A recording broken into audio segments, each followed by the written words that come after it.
Hello कौन, नहीं जानते, नहीं जानते। हम बोल रहे हैं, हम बोल रहे हैं। लेकिन अब मैं आपको इस सुपर हिट गीत के सुपरस्टार से मिलवाता हूँ। और सबसे पहले सर आपको बहुत बहुत शुभकामनाएं कि इतना वायरल आपका गाना हुआ। पहला भोजपुरी गीत जो मैंने सुना वो यही था और मेरे दिमाग पे इतना चढ़ गया कि मैं जो भोजपुरी जो सुनता नहीं था लड़का, वो इसको गुनगुनाने लगा। तो ये उस शब्द के बोल, आपकी एक्टिंग, मतलब पहले मैंने गाना सुना, फिर मैं फोर्सफुली यूट्यूब पे गया, मैंने वीडियो देखी, वीडियो भी मेरे को बहुत अच्छी लगी। और मेरे हिसाब से पहला ऐसा गाना था जो 1 बिलियन गया भोजपुरी का, तो उसके लिए शुभकामनाएं। और आप उसके बाद मैंने फिर आपकी वायरल मैंने एक वीडियो देखी जिसमें पुलिस स्टेशन में होली मनाई जा रही थी और पुलिस वाले आपके गाने पे नाच रहे थे।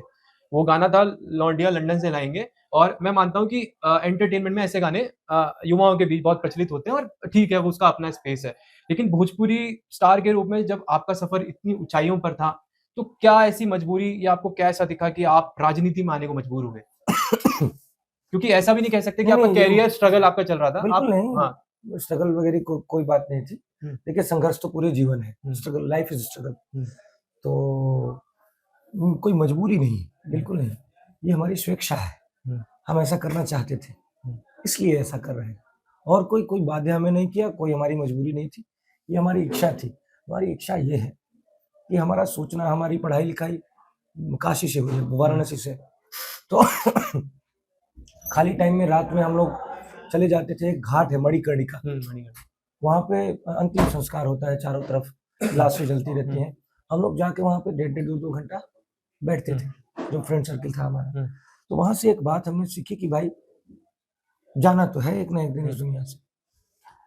तो मैं ऐसे नहीं जाना चाहता हूँ कि बहुत ज्यादा धन अर्जित कर लिया, बिल्डिंग्स बना ली, बहुत ज्यादा पैसे कमा लिए, फिर निकल लिए, वो सब कुछ यहीं छोड़ के निकल लिए।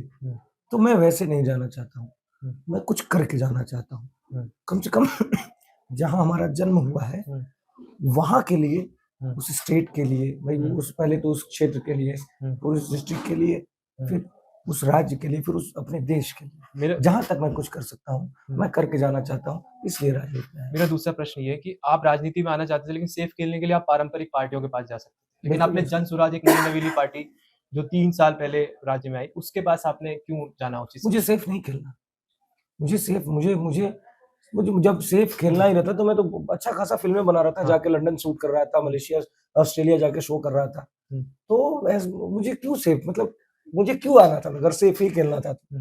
मुझे तो जो मैं विजन लेके आया हूँ, मैं कुछ करने के लिए आया हूँ, मैं उसलिए मुझे लगा सबसे बेस्ट मेरे लिए जनसुराज है। जनसुराज तो आपको ये, अब आप जैसे आप जाते हैं, मैं देखता हूँ कि युवाओं की भीड़ आपके पीछे चलती है, एक हुजूम सा दिखता है कि भाई कोई किसी को देखने लोग आ रहे हैं, है ना? और तो आपको ये लगता है कि जो स्टारडम आपका था वो आपको फायदा दे रहा है राजनीति में? क्योंकि अगर आप ऐसे उठ के आते और आपने जो संघर्ष पीछे लिया जिसकी वजह से आप ऊंचाइयों पे गए, उसका फायदा आपको राजनीति में मिल रहा है? बिल्कुल, इससे कोई दो राय नहीं है, इसमें कोई गुरेज नहीं है, बिल्कुल मिल रहा है।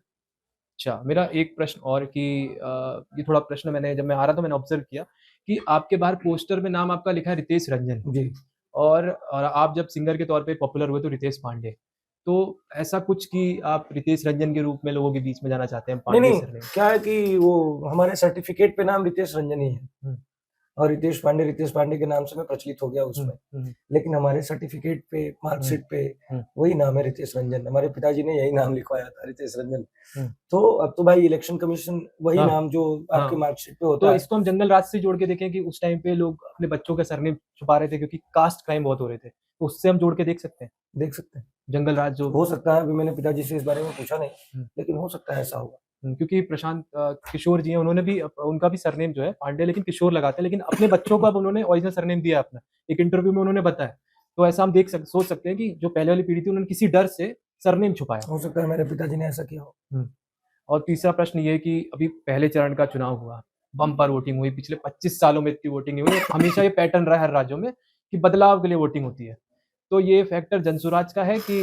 बिल्कुल बिल्कुल, जो बढ़ी हुई वोटिंग प्रतिशत है ये बिल्कुल जनसुराज के लिए ही है, जनसुराज के लिए ही है। क्योंकि ये लोग तो एनडीए और महागठबंधन तो सालों से है यहाँ, लेकिन जनसुराज के आने के बाद वोटिंग प्रतिशत बढ़ा है, ये बहुत शुभ संकेत है हम लोगों के लिए। और लोग बदलाव चाहते हैं, थोड़ा पानी लेकर। और दूसरा ये कि अभी जितने भी हमारे भाई छठ पूजा पे आए बिहार से, उनको रुकने का आग्रह जो किया प्रशांत किशोर जी ने, तो उसका भी मैजिक ये था कि वो लोग रुके और उन्होंने वोटिंग परसेंटेज बढ़ाया। बिल्कुल सही कह रहे हैं आप। तो ये माना जाए कि जनसुराज का जो अंडर करंट वोटर है वो अब निकल के पोलिंग बूथ तक गया है। बिल्कुल गया है, और इस बार बिहार में व्यवस्था का बदलाव होकर रहेगा, देखिएगा 14 तारीख को। एक प्रश्न मैं आपकी विधानसभा से पूछना चाहता हूँ कि अगर आप जीते, क्योंकि मैं आपकी रोड जनसंपर्क डायरी पर देख रहा हूँ राजेश पांडे एमएलए, मान लीजिए आप एमएलए बने, तो वो कौन सी टॉप 3 आपके दिमाग में चीजें हैं जिसको आप पहले सुधारना चाहेंगे और उसका सॉल्यूशन क्या है? क्या प्रॉब्लम है 3 और क्या सॉल्यूशन देखिए, हाँ, सबसे बड़ी समस्या मेरे नजर में यहाँ पे है कि इतना ज्यादा भ्रष्टाचार है, जो लोग नीडी हैं, जो जरूरतमंद लोग हैं, उन तक संसाधन पहुंच नहीं रहा है। तो सबसे पहले मेरा उद्देश्य होगा कि जो जरूरतमंद लोग हैं उन तक संसाधन पहुंचे, मतलब कहीं ना कहीं पानी जाके स्टोर होता है, उससे बहुत ज्यादा दिक्कत होता है, उससे हजारों उसमें जर्म्स होते हैं, कीटाणु होते हैं, लोगों का स्वास्थ्य पे बहुत बुरा असर पड़ता है।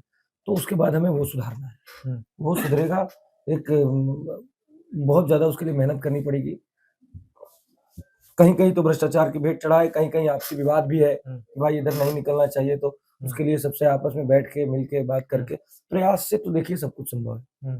तो मेरा ये प्रयास है कि उसको सुधारा जाए, एक बेहतर भाई पानी निकल गया गली में ना रहे, और वो जो नाली खुली हुई है उसको ढका जाए भाई, उससे कीटाणु से कोई प्रभावित ना हो। और उसके बाद एक यहाँ पे स्टेडियम है बाबू जगजीवन राम, उसकी बहुत दुर्दशा है, उसका जीर्णोद्धार करेंगे।